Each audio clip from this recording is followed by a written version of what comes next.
Lalu bagaimana keseriusan pemerintah mengusut dugaan kata sandi PDN yang dibocorkan oleh karyawan vendor? Lalu apa yang perlu diperbaiki dari tata kelola data di negara kita?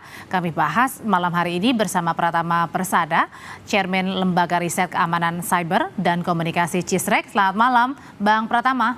Selamat malam, Mbak Audrey. Bang, ini kan jadi diduga bahwa kebocoran oleh karyawan vendor ini sudah dibahas ya di rapat Komisi 1 DPR bersama dengan Kominfo dan juga BSSN. Nah, pertanyaannya adalah benarkah ini karena faktor peretasan ini karena adanya karyawan yang membocorkan? Ya enggak lah, Mbak. Itu apa? Saya nggak ngerti ya, kenapa kok pemerintah mengatakan bahwa peretasan itu awalnya disebabkan karena ada password yang terekspos di internet gitu. Kalau kita lihat password yang diekspor ke internet itu kan sudah umurnya sudah 2-3 tahun yang lalu begitu dengan password default ya. Ya agak aneh kalau misalkan setelah 2 atau 3 tahun begitu password untuk login ke sistem PDN masih belum diganti gitu. Ini lebih bermasalah lagi tata kelola pusat data nasional kalau memang itu benar terjadi gitu. Tetapi saya tidak yakin bahwa pintu masuk dari pertas ke dalam sistem PDN ini adalah menggunakan password yang tadi terleak di internet. Kenapa? Karena untuk kelas hacker Lockbit dan gengnya ini gitu, mereka nggak butuh tuh username, password untuk masuk ke dalam sistem targetnya gitu. Dan ini juga sebenarnya sudah dijelaskan oleh juru bicara BSSN kan bahwa ternyata dari hasil analisis forensik sementara itu memang ditemukan upaya tuh penonaktifan fitur keamanan Windows Defender pada 17 Juni 2024 jam 23.15 gitu. Nah, kemudian upaya itu berlanjut pada tanggal 20 Juni gitu dengan adanya aktivitas malware gitu. Jadi mereka nggak menggunakan password itu untuk melakukan infeksi. Initial aksesnya mereka menggunakan phishing gitu. Dan itu nggak susah dilakukan oleh hacker sekelas Lockbit dan gengnya ini yang dia menggunakan Brandshipper malware untuk ransomnya gitu. Nah, oleh karena itu kenapa saya bilang itu terlalu mengada-ada seolah-olah Disalahinnya karyawannya begitu maksudnya? mau Ada yang menyalahkan hancurnya pusat data nasional ini kepada salah satu orang. Oke. Padahal bukan itu alasannya mungkin. Padahal bukan itu. Nggak akan seperti itu, Mbak. Nggak mungkin juga gitu. Itu kan yang di share sama si siapa Diki Prastia itu kan password untuk login ke sistem PDN melalui VPN.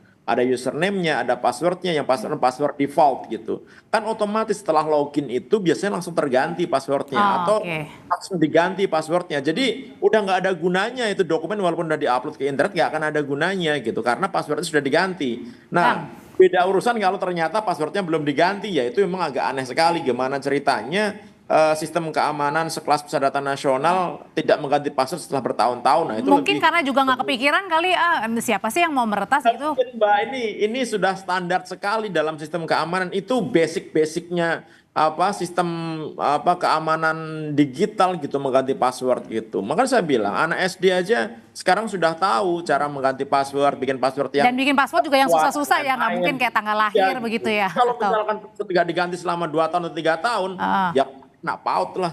Oke, tapi Bang yang menarik juga sebenarnya adalah pernyataan si Pertas ini ya.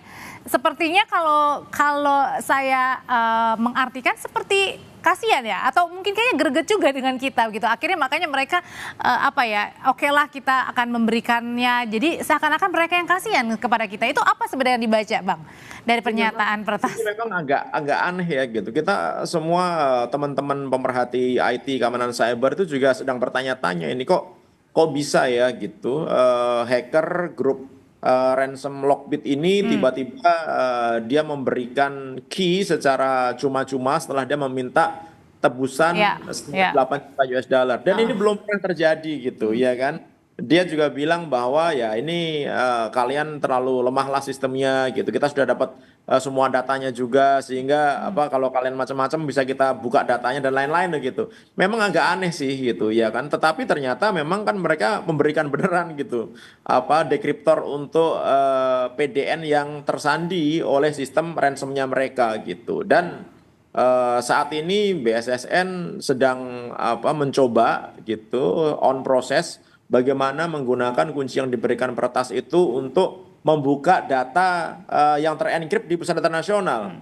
Dan kalau kita lihat nggak main-main jumlahnya Mbak, ada sekitar 5.700 server gitu, baik itu virtual ataupun fisik. Kemudian ada ribuan terabyte data gitu, sehingga memang butuh waktu yang cukup panjang, cukup lama. Ya kita tunggulah teman-teman BSSN ini melakukan tugasnya gitu untuk melakukan apa recovery file-file yang ada di PDN. Nah, sebelum itu jadi, kemarin ketika imigrasi itu bisa on lagi sistemnya, kemudian LKPP bisa on sistemnya, itu bukan data dari PDN ya Mbak ya. Perlu diketahui bahwa Oh, itu oke.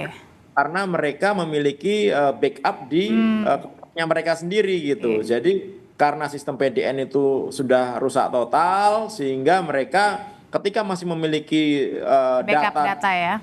walaupun tidak full, tidak penuh, mereka berusaha untuk mengonlinekan lagi sistemnya gitu. Jadi Atau tadi eh, yang da- pernyataan Pak Menko Polhukam menurut saya mungkin agak kurang benar ya, bilang bahwa semua layanan kepada masyarakat sudah pulih gara-gara PDN sudah terrecovery, bukan kayak gitu sih oh, ceritanya kalau menurut saya. artinya karena bukan karena sudah normal, karena PDN-nya juga sudah dikembalikan begitu ya data-datanya, Ya, tapi karena ada yang memang instansi-instansi sudah punya backupnya gitu, katakan sederhananya ya begitu betul, ya Bang ya. betul. Nah kalau gitu, kalaupun sudah nanti akan pelan-pelan dibuka begitu, sama aja dong, orang peretasnya juga sudah tahu jangan-jangan isi dalam-dalamnya. Ya memang kalau saya yakin mereka pasti sudah tahu karena tipenya grup hacker ini mereka tidak hanya melakukan ransom terhadap file-file yang diserang, file-file di target korbannya begitu. Sebelum mereka melakukan ransom, pengenkrit penyandian semua data dan sistem gitu, mereka mencuri dulu, mengambil dulu datanya, mengcopy datanya, mengambil datanya, ada ribuan terabit, diambil semua sama mereka. Kemudian setelah diambil semua baru di encrypt gitu, baru Oh, disandi. Kenapa? Kalau misalkan korbannya itu mereka memiliki sistem backup yang bagus, kan ransomnya nggak ada gunanya karena punya backup gitu. Jadi yang di ransom ini udah buang aja backupnya, di live kan, di on kan lagi gitu kan. Nah, oleh karena itu si hacker ini pinter nih, grup hacker ini dia menggunakan double extortion untuk korban-korbannya. Jadi kalau korbannya itu memiliki backup yang bagus, mereka akan ngancam lagi, saya punya data oh, oke. Anda nih, kalau Tapi Anda nggak skupnya mau lebih bayar, kecil ya, kita karena tutup. dia skupnya lebih kecil jadinya ya kalau kayak gitu ya. Maksudnya skupnya itu gimana ya Mbak? Iya, maksudnya kan tadi kan dibilang kan apa namanya, mereka bisa aja mengancam lagi begitu, karena kan sudah punya datanya. Ya, iya, nanti kan mereka sudah gini nih, sudah janji kan, asal pemerintah Indonesia mengakui bahwa memang kunci yang diberikan itu bisa untuk membuka data-data di PDN, mereka akan menghapus data yang mereka curi gitu. Tapi kalau misalkan pemerintah Indonesia menggunakan pihak ketiga atau bilang bahwa itu hasil usahanya sendiri gitu, mereka akan mempublikasikan data-data yang hasil dicuri dari PDN itu gitu. Oke, iya. Nah, berikutnya adalah gimana nih ke depannya, Bang Persada? Mungkin nggak kemungkinan akan terulang kembali kejadian-kejadian seperti ini? Karena kan ini sudah berulang kali.